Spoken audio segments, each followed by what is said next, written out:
बिस्मिल्लाहिर्रहमानिर्रहीम। अस्सलाम वालेकुम नाज़रीन, इरफान हाशमी आपको प्रोग्राम दो टोक में खुशामदीद कहता हूँ और इस्लामाबाद से हमारे साथ मौजूद हैं इब्राहिम राजा साहब। राजा साहब अस्सलाम वालेकुम वालेकुम। अस्सलाम। राजा साहब, अभी तक खबर एक ही है और बल्कि अगर ये कहा जाए कि इस खबर के जब तक कोई मंतकी अंजाम तक ये नहीं पहुँचती सूरत हाल, पाकिस्तान की सियासत भी रुक सी गई है और हर चीज़ जो है वो स्टैंड स्टिल पे हमें नज़र आ रही है, क्योंकि हर चीज़ का दारोमदार तहरीक अदम-ए-एतमाद के ऊपर है। फ्यूचर क्या होगा सियासत का, सियासी जमातों का, पाकिस्तान का, रियासत का।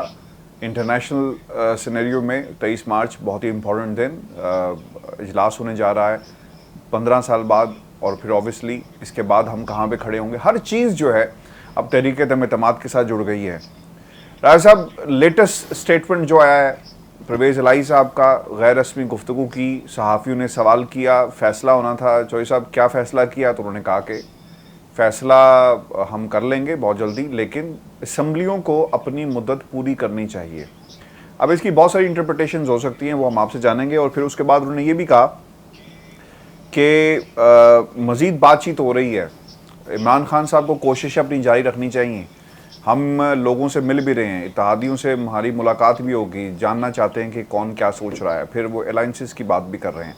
पहले तो आप मुझे ये बताएं कि लेटेस्ट नंबर गेम क्या है राय साहब, कहाँ पर खड़े हैं इत्तेहादी? क्योंकि सुनने में ये आ रहा है कि जब काफ लीग को जो खबरें चल रही हैं कि ऑफ़र करवा दी गई है कि ठीक है जनाब, हम आपको पंजाब की वजारत देते हैं, अब आप हमारे साथ खड़े हो जाएं। इसका मतलब ये होगा राय साहब 5 सीटें चली जाएंगी और वो उन्हें इस्तीफ़ा देना पड़ेगा, वजारतों से, हुकूमत से हाथ धोना पड़ेगा, मरकज़ में भी, पंजाब के अंदर भी, और फिर एक सिचुएशन नई डेवलप हो जाएगी जिसका जिक्र आज उन्होंने कर दिया। इस वक्त नून लीग के अंदर भी रिजेंटमेंट है, आपके राब्ते हैं नून लीग के लोगों से भी, और बताएं कि वो लोग क्या सोच रहे हैं, क्योंकि ऐसी इत्तलात मौजूद हैं कि लोगों ने कहा कि 5 सीटों वाली जमात को, या जिसकी अपनी जो अददी अक्सरियत वैसी नहीं है, उसको आप पंजाब के अंदर वजारत दे रहे हैं। किस बुनियाद के ऊपर ऑफ़र करवाया जा रहा है? तो लोग शायद इस पॉइंट के ऊपर भी नून लीग से खफा हो जाएं। जिराय साहब, क्या इत्तलात हैं जहाँ तक नंबर गेम है इसके हवाले से, और ये जो मैंने आपके सामने सिचुएशन रखी है परवेज़ इलाही के बयान के बाद, और फिर आगे हम इमरान खान साहब ने की जो तकरीर है उसके ऊपर भी बात करेंगे। जी राय साहब, देखें, अगर कुल मिलाकर नंबर गेम को समझने की कोशिश करें तो कौमी असम्बली 342 का ऐवान है और 156 अरकान इस वक्त तहरीक इंसाफ के वहाँ पर अपने मौजूद हैं, जो PTI के अपने अरकान हैं। उसके बाद आपकी काफ लीग, क्यों डिसाइसिव फैक्टर काफ लीग का है उसको भी डिस्कस करते हैं, लेकिन कुल मिलाकर उसकी 5 सीटें हैं कौमी असम्बली में। पंजाब असम्बली में उनकी 10 नशिस्तें हैं, MQM की 7 नशिस्तें हैं कौमी असम्बली में। GDA जो हुकूमत का एक इत्तेहाद है सिंध से, उसके पास 3 नशिस्तें हैं, और बलूचिस्तान अवामी पार्टी के पास 5 नशिस्तें हैं। जमहूरी वतन पार्टी के पास 1 नशिस्त है जो हुकूमत की इत्तेहादी है। और अगर आज़ाद अरकान को मिला लिया जाए तो ये कुल 179 का फिगर बनता है इस वक्त हुकूमत के पास। लेकिन चूँकि आप नूर आलम को बीच में से निकाल दें, नूर आलम पहले ही आप ये कह सकते हैं कि बहुत अरसे से तनकीद कर रहे थे प्राइम मिनिस्टर इमरान खान के ऊपर भी, तहरीक इंसाफ की क़यादत पर भी, तो इस तरह का एक आधा आप रुकन निकाल सकते हैं। आमिर लियाकत भी बड़े जुबानी किस्म के बयानात दे रहे हैं। एक उन्होंने शहबाज गिल के ख़िलाफ़ भी स्टेटमेंट दिया, शेख रशीद के ख़िलाफ़ भी स्टेटमेंट दिया, तो हो सकता है कि एक आधा रुकन और भी स्किप हो जाए। ज़रूरी नहीं कि आमिर लियाकत स्किप हो जाएं, लेकिन वो अपना भाव बढ़ाने की कोशिश ज़रूर कर रहे हैं। अब अगर आप दूसरी जानिब देखें, अपोजिशन के नंबर नहीं स्किप नहीं राय साहब, स्किप होंगे से क्या मुराद है? वो दूसरी तरफ चले जाएंगे, बैठ जाएंगे, या फिर असेंबली के सेशन में चले जाएंगे? वो ये कह रहे हैं कि मुझे प्राइम मिनिस्टर इमरान खान ने नज़रअंदाज किया है बुरे तरीके से। ये अल्फाज भी उन्होंने इस्तेमाल किए कि मुझे जलील किया गया है मेरी वफादारी के बगैर, क्योंकि प्राइम मिनिस्टर इमरान खान अभी जो उन्होंने कराची का दौरा किया था और गवर्नर हाउस में उन्होंने बड़ी एक धुआंधार तकरीर भी की थी, तो उस तकरीब में भी नहीं बुलाया गया आमिर लियाकत हुसैन को। और आमिर लियाकत का ये गिला है कि सिंध की जो क़यादत है PTI की, ख़ास तौर पर अली हैदर जैदी के साथ उनके बड़े शदीद इख्तलाफात हैं कि ये मुझे आगे नहीं आने देती और प्राइम मिनिस्टर इमरान खान इसका नोटिस नहीं लेते। तो प्राइम मिनिस्टर वैसे वो कहते हैं कि मुशर्रफ मुझसे बहुत सारी मुशावरत करते थे, तो आप क्यों नहीं करते? नहीं, प्राइम मिनिस्टर इमरान खान का ये स्टैचर तो नहीं है, ज़ाहिर है कि वो एक बहुत बड़े लीडर हैं कि वो आमिर लियाकत हुसैन से कोई मुशावरत करेंगे। लेकिन बहरहाल आमिर लियाकत का ये गिला शिकवा है, वो इससे पहले भी गिले शिकवे तो करते रहे, लेकिन जब भी हुकूमत ने कोई इंतखाबी बिल वगैरह पास करवाना होता था तो वो आ जाते थे हुकूमत की हमायत करने के लिए। तो एक दो लोग अगर ये स्किप भी हो जाएं तो तब भी इसका मतलब यह है कि हुकूमत के पास अपनी अददी अक्सरियत, अगर इत्तेहादी जमातें खड़ी रहें तो वो इत्तेहादियों के साथ मिलकर वो अददी अक्सरियत कायम रह सकती है। अपोजिशन की बात करें तो इस वक्त 54 अरकान जो हैं, 84 अरकान इस वक्त हैं मुस्लिम लीग नून के कौमी असम्बली में, 56 अरकान हैं इस वक्त पीपल्स पार्टी के, 15 अरकान हैं MMA के, और एक रुकन है ANP का, और इसी तरह BNP जो पहले ज़ाहिर है कि शामिल थी हुकूमती इत्तेहाद में, अब वो अपोजिशन इत्तेहाद का हिस्सा है। तो आज़ाद उम्मीदवारों को मिलाकर उनके पास कोई 161 का फिगर बनता है। 10 अरकान तोड़ने हैं उन्होंने, 11 अरकान तोड़ने हैं हुकूमत के, यानी 172 का फिगर जो है वो हुकूमत ने तो नहीं शो करना, वो अपोजिशन ने शो करना है। और इसका मतलब है कि 11 अरकान तोड़ने हैं, चाहे हुकूमती इत्तेहाद के तोड़े हैं, चाहे PTI के कुछ लोगों को तोड़ें। अब ये 11 अरकान पूरे करने के लिए ये जो 5 अरकान हैं, यानी जो काफ लीग के हैं, उनकी अहमियत इस वजह से नहीं है कि ये 5 अरकान की वजह से हुकूमत को कोई बहुत सहारा मिल जाएगा, और अगर ये 5 अरकान टूट गए तो फिर हुकूमत का नंबर बहुत कम हो जाएगा।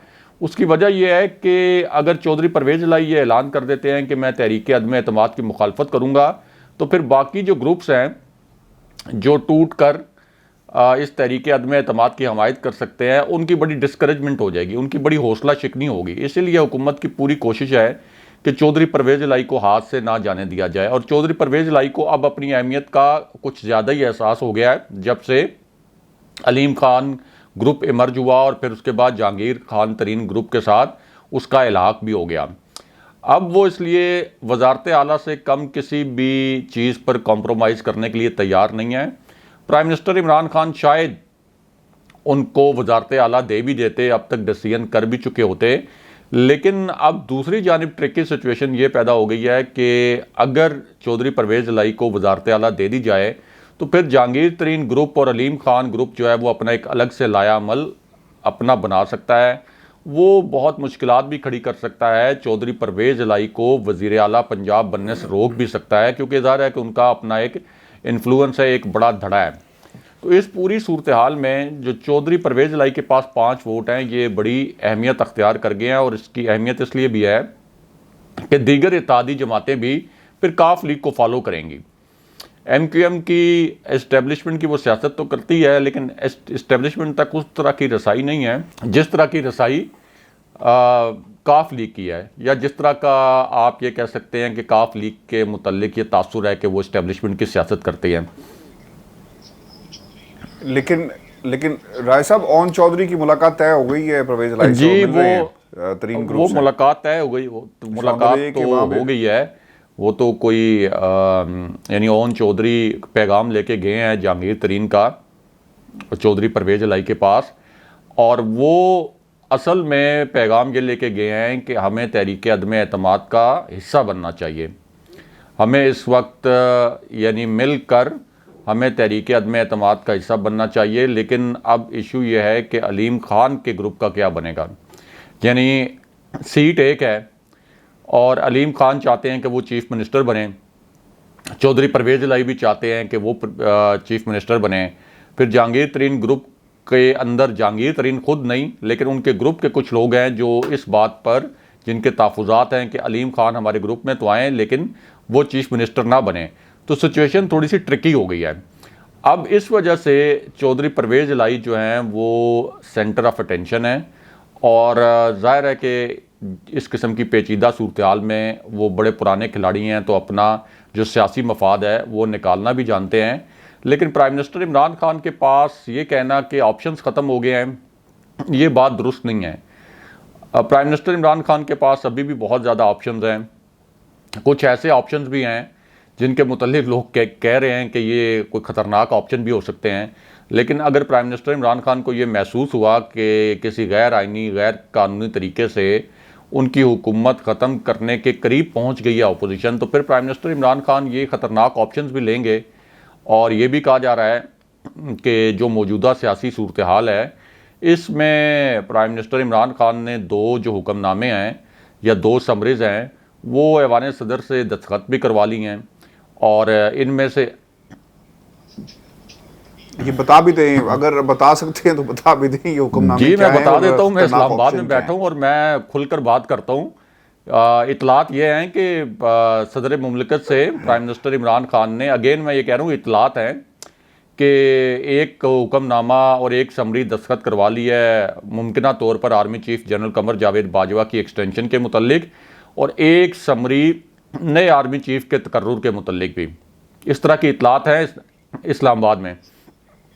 ये तो ब्रेकिंग, राय साहब ये तो ब्रेकिंग न्यूज़ है। राय साहब ये तो ब्रेकिंग न्यूज़ है। फिर जो ऑप्शंस की बात हो रही थी, वैसे भी राय साहब इसके अलावा भी हुकूमत के पास और भी बहुत ऑप्शंस तो मौजूद होते ही हैं, और जो कहा जा रहा है कि कार्ड खेलेंगे और वो देखिए, फिर कार्ड्स तो यही फिर हैं अगर आप एक इलेक्टेड प्राइम मिनिस्टर को, एक ऐसे प्राइम मिनिस्टर को कि जिसने 4 साल में मुल्क को डिफ़ॉल्ट होने से बचाया, जिसने आपकी रियासती खुद मुख्तारी को बहाल किया, जिसने रियासती मफादात को मुकद्दम रखते हुए वेस्ट को और इंटरनेशनल इस्टेब्लिशमेंट को नो कहा, जिसने इकॉनमी जो कि बिल्कुल क्रिपल कर गई हुई थी उसको 5.3% पे लेके आया, जिसके ऊपर करप्शन का एक स्कैंडल नहीं है, जिसको सुप्रीम कोर्ट ने सादिक और अमीन करार दिया, जिसने एहसास जैसा प्रोग्राम जिसको वर्ल्ड बैंक ने और यूएन की सतह पर सराहा गया, जो कि गरीब लोगों के लिए शुरू किया गया था, पिसे हुए तबकों के लिए,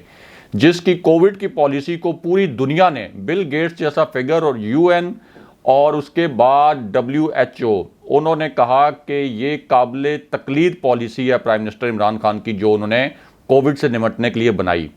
एक ऐसा प्राइम मिनिस्टर, और फिर एक ऐसा प्राइम मिनिस्टर जिसकी पूरी कैबिनेट में आप देख लें कि 3.5-4 साल के दौरान कोई मेगा करप्शन स्कैंडल नहीं आया। अगर कोई स्कैंडल होता तो अपोजिशन उसको लेकर अदालत में जा चुकी होती।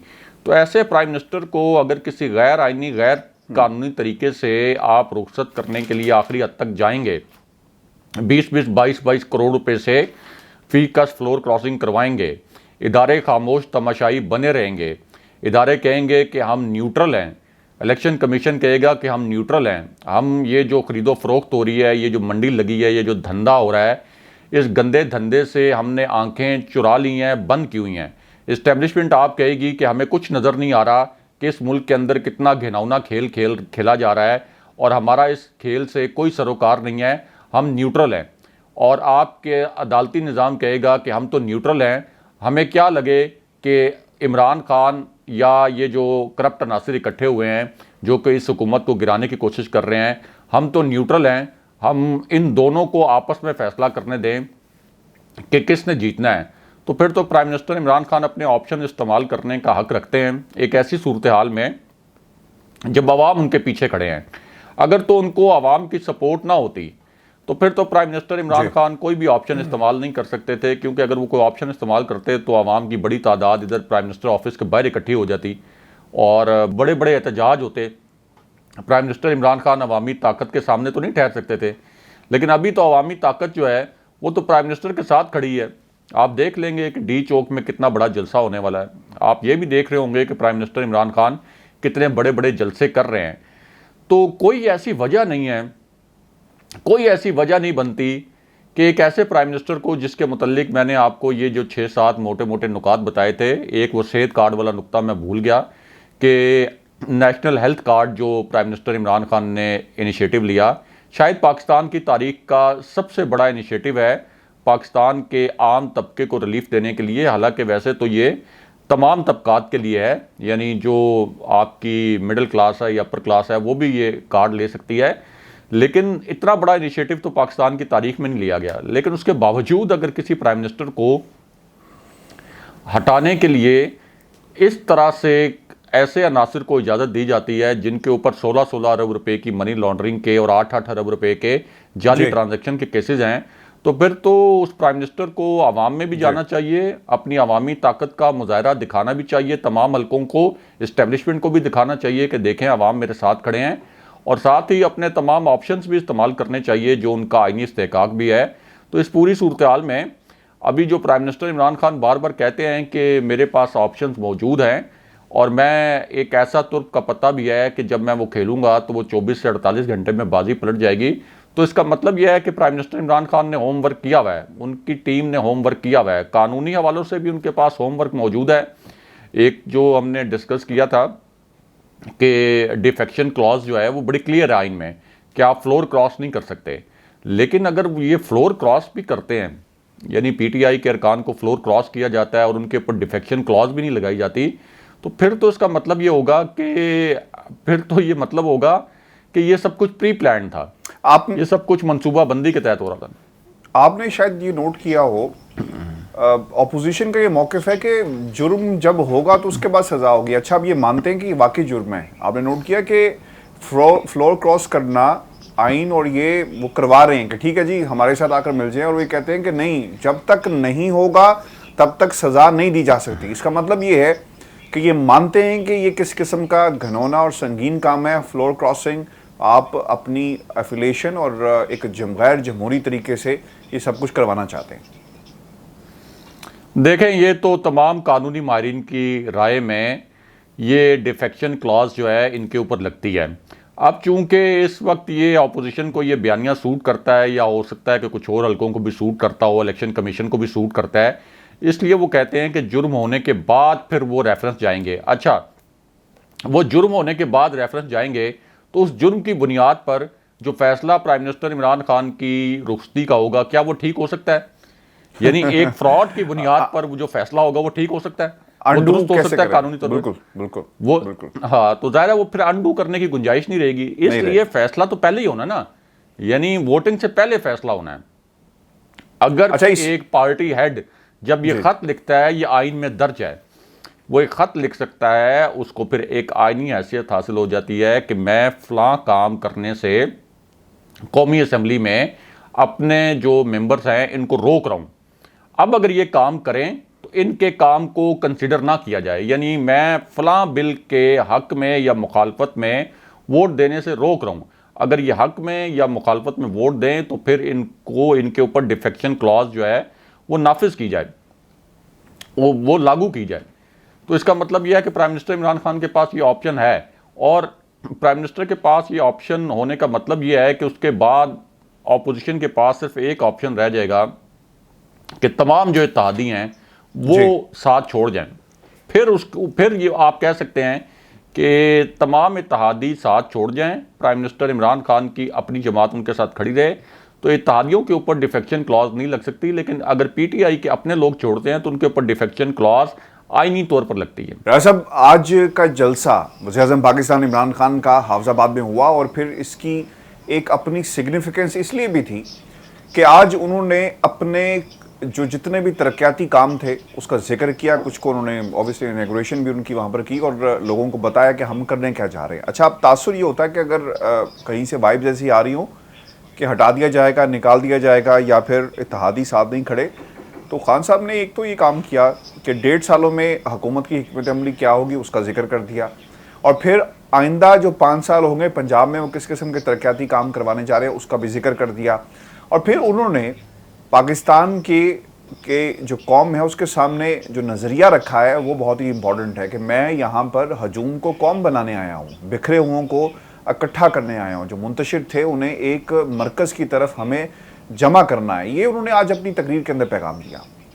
लेकिन और फिर उन्होंने ये भी कहा, ये भी हमें याद रखना चाहिए, वो ये उन्होंने कहा कि मैं यहाँ पर टमाटर और आलू के रेट जो है उसके लिए नहीं आया, यानी और इसका नतीजा ये निकला कि कीमतों को दुरुस्त करना, जो मैं तो इनको खैर मीडिया ट्रोल्स ही कहता हूँ, उन्होंने इस जुमले को पकड़कर कहा कि आम आदमी का तो यही मसला है। साहब, हमारा क्या वाकई ही मसला है कि हमने टमाटर और आलू की बात ही हमेशा करनी है? हम यूनिवर्सिटीज़ के अंदर यूनिवर्सिटीज़ को लगाना, तालीम की बात हम क्यों नहीं करते? हम शऊर की बात क्यों नहीं करते? पाकिस्तान के अंदर सैटेलाइट्स क्यों नहीं बनाए जाते? जहाज़ जिनका उन्होंने जिक्र किया कि पाकिस्तान में भी जहाज़ बनने चाहिए, पाकिस्तान में भी जो है कोई चाहे वो साइंस का मैदान हो, चाहे वो कोई और मैदान हो, वहाँ पे तरक्की होनी चाहिए। हमारे यहाँ भी जो सॉफ्टवेयर्स हैं वो बाकायदा एक्सपोर्ट होने चाहिए। यहाँ पर भी दुनिया की इन्वेस्टमेंट आनी चाहिए, यहाँ पर भी बहुत कुछ हो सकता है। तो हमने कौन सी कोई ऐसी गलत बात कर दी, आटे या टमाटर या आलू की एक बात करनी? और क्या वाकई प्राइम मिनिस्टर का ये काम होता है जो गालिबन मकामी जो हुकूमतें हैं उनका काम होता है कि प्राइस कंट्रोल करना और फिर देखना क्या वाकई वज़ीर-ए-आज़म का काम है जैसा की जा रही है? और फिर उन्होंने जो सिग्निफिकेंस इस तकरीर की थी, दुनिया के सामने जो इंटेलिजेंस एजेंसीज का रोल उन्होंने रखा कि जब भी कोई मुझे मिलने आता है मैं देखता हूँ, मेरे लोग मुझे बता देते हैं कि जो मेरे सामने बैठा है इसकी क्या वैल्यू है, इसकी वर्थ क्या है। और फिर दूसरा उन्होंने ये कहा कि हमारे बारे में भी तो ये बात होती होगी। जब नवाज शरीफ साहब जाकर मिलते होंगे बराक ओबामा को, या नवाज शरीफ साहब जाके दुनिया के दीगर जितने जहाँ भी वो जब भी गए, तो लोग देखते थे होंगे ना कि इसका अपने मुल्क में क्या इसकी पोजीशन है, कितने लोग इसके साथ हैं, इसकी दौलत मुल्क से बाहर कितनी है। तमाम बातें डिस्कस तो होती होंगी राय साहब। देखिए, मैंने कुछ इंडियन सहाफ़ियों के ट्वीट्स पढ़े हैं, और जो यूरोपीय यूनियन को प्राइम मिनिस्टर इमरान खान ने स्नब किया कि यूरोपीय यूनियन के जो एम्बेसडर्स थे नेटो के, उन्होंने ख़त क्यों लिखा पाकिस्तान को कि आप रूस की मजम्मत करें, इस पर इंडियन सहाफ़ी वो तारीफ़ें कर रहे हैं प्राइम मिनिस्टर इमरान खान की कि इस किस्म का लीडर होता है जो कि आलमी ताकतों से मरूब नहीं होता, और अपनी हुकूमत के मुतल्लिक कह रहे हैं कि हमारी हुकूमत भी इस तरह से स्टैंड नहीं कर सकती थी। यानी भारत जो क्लेम करता है कि उसकी बहुत आज़ाद खारजा पॉलिसी है, बहुत बड़ा मुल्क है, बहुत बड़ा इन्फ्लुएंस है, वो ये कह रहे हैं कि हमारा मुल्क भी इस तरह से स्टैंड नहीं कर सकता था। और ये बहुत रेयर है कि इस तरह से आलमी ताकतों के सामने अपने रियासती मफादात को मुकद्दम रखना। तो प्राइम मिनिस्टर इमरान खान की ये बात कि आपकी इज्जत उस वक्त होती है इवन वेस्ट में भी, और वेस्ट भी आपको जानता है ना, असल में तो वो ये जान रहे होते हैं कि कौन से लोग हमारे टाउट हैं। कभी आपने सुना है कि किसी टाउट की कोई इज्जत करे, उसको पता हो कि ये मेरा टाउट है, मेरा पेड एजेंट है, मैं जो कुछ कहूँगा उसी के मुताबिक ये अमल करेगा? उसकी वो इज्जत तो नहीं करते, उससे तो काम निकलवाते हैं, उसको उसके बदले में कमीशन देते हैं, फ़ायदे देते हैं, किक बैक्स देते हैं। लेकिन जो ऐसा हुक्मरान हो जिसके मुतल्लिक उनको पता हो कि ये तो बड़ा स्ट्रेट फॉरवर्ड है, ये अपने मुल्क के अवाम के रियासत के मफादात को मुकद्दम रखता है, दिल से वो उसकी रिस्पेक्ट करते हैं। उनको पता होता है कि इसके साथ हमें बराबरी के लेवल पर जाके बात करनी पड़ेगी, इसको हम झुका नहीं सकते। और बिल्कुल ये रिपोर्ट्स होती हैं। यानी अब मियाँ नवाज शरीफ अगर कहीं बैरून मुल्क किसी सरबराह से मिलते हैं और या उनकी कैबिनेट का कोई मेंबर मिलता होगा, तो उसके बारे में पूरी रिपोर्ट होती है कि अच्छा इनका ये प्रोफाइल है, इतनी दफ़ा ये प्राइम मिनिस्टर रहे, ये इनके ऊपर करप्शन के इल्ज़ामात हैं, ये इनके ऊपर अदालत ने जो है वो फैसले दिए, इस तरह की इनकी कॉम्प्रोमाइजिंग सिचुएशन है।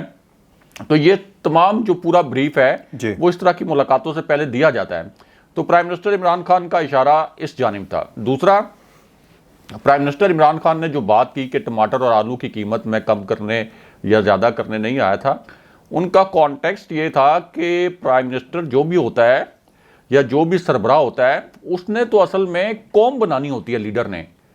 लीडर ने कौम बनानी होती है, कौम को एक ख़ास रास्ता दिखाना होता है, एक पाथ दिखाना होता है। ये नहीं है कि उसका आप किरदार सिर्फ इस बारे में मैयर करें कि आपके टमाटर की प्राइस क्या थी या आलू की प्राइस क्या थी, हाँ तो वो ठीक कर सका कि नहीं कर सका। वो भी ज़ाहिर है कि महंगाई एक आलमी फिनोमेना है कोविड की जो सिचुएशन में। अगर आपने लीडरशिप क्वालिटी देखनी है और कौम को साथ अपने चलाना है, तो आप ये देखें कि इंटरनेशनल फोरम्स पर आपका लीडर आपको कैसे रिप्रेजेंट करता है। हमने देखा है कि अक़वाम मुत्तहिदा UN जनरल असम्बली में प्राइम मिनिस्टर ने किस तरह से पाकिस्तान को रिप्रेजेंट किया, कश्मीर का मुकदमा कितने ज़बरदस्त तरीके से लड़ा, इस्लामोफोबिया के मामले पे पाकिस्तान को, पूरी उम्मत मुसलमान को किस तरह से रिप्रेजेंट किया प्राइम मिनिस्टर इमरान खान ने ज़बरदस्त तरीके से। रशिया यूक्रेन के मामले पर, फिर ये जो यूरोपीय यूनियन के मामले पर ये जो एम्बेसडर्स के ख़त वाला मामला था, प्राइम मिनिस्टर इमरान खान ने पाकिस्तान का, पाकिस्तानियों का सर नहीं झुकने दिया। फिर आप देख लें कि इंडिया के साथ जो हमारा फेब वाला एपिसोड था, उन्होंने रात की तारीकी में अटैक किया। प्राइम मिनिस्टर इमरान खान ज़ाहिर चीफ एग्जीक्यूटिव हैं मुसल्लह अफवाज कि आप ये कह सकते हैं कि डिफेक्टो जो आपका कमांडर होता है वो तो चीफ एग्जीक्यूटिव ही होता है ना आपका। तो अगले दिन जवाब भी दिया, 2 तैयारे भी मार गिराए। तो इसी तरह बाद में आप देख लें कि इस रीजन के अंदर अफ़गानिस्तान के हवाले से जिस किस्म की प्राइम मिनिस्टर इमरान खान का जो विजन था कि आप जंग के ज़रिए ये अफ़गानिस्तान का मसला हल नहीं कर सकते, तो वेस्ट को उसी बात के ऊपर वापस आना पड़ा। मुज़ाकरात की टेबल पर वो बैठे अफ़गान तालिबान के साथ, और प्राइम मिनिस्टर इमरान खान को जो तालिबान खान कहते थे वो सब गलत साबित हो गए, प्राइम मिनिस्टर इमरान खान ठीक साबित हो गए। तो एक लीडर के तौर पर उन्होंने लीड किया है फ्रंट से, पाकिस्तान को कहीं एम्बेरस नहीं होने दिया, पाकिस्तान की एक आइडेंटिटी बनाई है उन्होंने। अपनी तो उनकी आइडेंटिटी थी, वो तो किसी आइडेंटिटी के मोहताज नहीं थे, उनका एक इंटरनेशनल करिश्मा था, लेकिन पाकिस्तान की पहचान उन्होंने दुनिया भर में बनाई है अपनी आइडेंटिटी के साथ जोड़कर, और बहुत ज़बरदस्त तरीके से पाकिस्तान का जो केस है हर फोरम पर जाकर रखा है। तो इस तरह से जब एक लीडर आता है तो पीछे कौम का हौसला भी बढ़ता है, कौम का ओवरऑल मिजाज, कौम का ओवरऑल रवैया भी उसी किस्म का हो जाता है। अगर आपका लीडर सबमिसिव हो तो आपकी पूरी कौम सबमिसिव हो जाती है, अगर आपका लीडर गुलाम ज़हनियत का हो तो आपकी पूरी कौम गुलाम ज़हनियत की हो जाती है, अगर आपका लीडर अमेरिका के आगे झुक जाए तो आपकी पूरी कौम समझती है कि नहीं, अमेरिका का हम कुछ नहीं बिगाड़ सकते, अमेरिका को इनकार नहीं कर सकते। बिगाड़ने से मुराद ये नहीं है कि अमेरिका को मफादात को नुकसान पहुंचाना, यानी अमेरिका जो कुछ कहेगा हमें मानना पड़ेगा, और अगर हम नहीं मानेंगे तो हम तबाह हो जाएंगे, बर्बाद हो जाएंगे। आप उस गुलाम ज़हनियत से नहीं निकलते। तो इस मुल्क को और इस मुल्क के अवाम को गुलाम ज़हनियत से निकाला है प्राइम मिनिस्टर इमरान खान ने। आप देख लें, एब्सोल्युटली नॉट जैसे अल्फाज उन्होंने बोले अमेरिका के लिए, और यही शहबाज शरीफ, फजलुर रहमान अब रो रहे हैं कि ये इस तरह के अल्फाज बोलकर अमेरिका को नाराज़ कर लिया, यूरोप को नाराज़ कर लिया। तो यूरोप को नाराज़ और अमेरिका को नाराज़ करने से ज़्यादा इंपॉर्टेंट प्राइम मिनिस्टर के लिए ये था कि मेरे मुल्क के मफादात क्या हैं। मतलब हम ये कहते हैं कि अपने मुल्क के मफादात को बर्बाद कर दें और यूरोप के मफादात को प्राइम मिनिस्टर सर्व करें ताकि सिर्फ उनकी हुकूमत बची रहे, जिस तरह से आसिफ अली जरदारी और मियाँ नवाज शरीफ करते रहे। तो ये होती है लीडरशिप क्वालिटी और लीडरशिप का फ़र्क। राय साहब, आखिरी सवाल है और मैं चाहूँगा कि इसका जवाब आप ज़रूर दें, और लोगों का भी ये सवाल है, हम सब का ये सवाल है, तरीक़े में एतमाद राय साहब कामयाब होगी कि नहीं होगी, आपको क्या लग रहा है? देखिए, it is too early to say. ये ऐसा नहीं है, जी हाँ, ये ऐसा नहीं है कि इसको आप हाँ या ना में जवाब दे सकें। इसके अंदर क्योंकि बहुत से फैक्टर्स इन्वॉल्व हैं। हुकूमत अभी तक बड़ी कॉन्फिडेंट है। एक उनके पास तुर्क का पत्ता जो प्राइम मिनिस्टर इमरान खान बार बार जिक्र भी करते हैं, वो ये कहते हैं कि हम तहरीक अदम एतमाद नाकाम बना देंगे। लेकिन दूसरी जानिब ज़ाहिर है कि आपके पास तारीख की सबसे बड़ी अपोजिशन, तारीख की सबसे मालदार अपोजिशन, तारीख की सबसे करप्ट अपोजिशन, 16 अरब रुपए की मनी लॉन्ड्रिंग वाली अपोजिशन शहबाज शरीफ, 8 अरब रुपए जाली ट्रांजैक्शन वाली opposition Asif Ali Zardari, easy load वाली अपोजिशन ANP, और डीजल परमिट वाली अपोजिशन फजलुर रहमान। तो इनके साथ प्राइम मिनिस्टर इमरान खान का मुकाबला है। तो आप अभी नहीं कह सकते हतमी तौर पर कि इसका क्या नतीजा आएगा, लेकिन प्राइम मिनिस्टर इमरान खान ने अपने रैंक्स जो हैं उनको ये कहा है कि हमने होमवर्क मुकम्मल कर लिया है और हम इनको ऐसी शिकस्त देंगे कि ये 2028 तक फिर उठ नहीं सकेंगे। बहुत शुक्रिया राय साहब। व्यूअर्स, ये शो था हमारा आज का दो टोक। अपने कमेंट्स जरूर भेजिएगा, चैनल को सब्सक्राइब करना मत भूलें। मुझे और राय साहब को इजाज़त दीजिए, अल्लाह ने के बाद।